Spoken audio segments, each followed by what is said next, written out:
Okey geng, aku nak menjawab pada kenyataan abang ni Okey, dia dah buat dah bypass ni. Okey, gunakan check valve tapi gagal Air daripada tangki langsung tak keluar lah bila tak ada air daripada meter kan. So masalah ni memang common memang biasa. Okey, disebabkan apa pemilihan check valve ni salah lah. So dia orang pilih check valve yang springnya keras springnya keras ataupun jenis check valve yang menggunakan berbola ball kat dalam dia. Memang susah Kalau spring dia keras memang air tu daripada tangki tu tekanan dia tak dapat tolak spring dia macam ni. Macam aku beli ni memang lembut memang lembut. Itu hari kat rumah aku ni dah tak ada air kan. Lepas tu apa aku test lah. Okey, pipe apa bilik air rumah tu kan. So dia memang function air keluar lah walaupun slow slow pun disebabkan tangki air tu lah kan. Okey, tapi still berfungsi dengan baik lah. So aku beli ni brand Varti VARTA ni made in China je.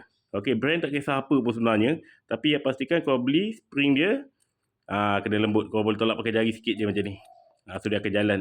Sebab dia ada spring kat dalam tu dengan ada getah je untuk tahan air tu lah. So yang ni memang apa penting memang penting. Kalau kau orang apa tak tahu apa kalau kau dah buat dan tak tahu macam mana nak check, kau tutup je. Okey, stop cord dekat meter air tu. Kau buka je pipe air kat dalam bilik air tengok air ada keluar tak. Kalau tak ada keluar maksudnya benda ni dah bermasalah lah. Kau kena tukar lah kan. Tukar dengan yang baru lah. Itu je aku nak share kau jangan rusing. Kalau benda ni rosak, air tak keluar, kau pergi panggil plumber ke siapa, suruh dia tukarkan pada jenis yang lembut lah.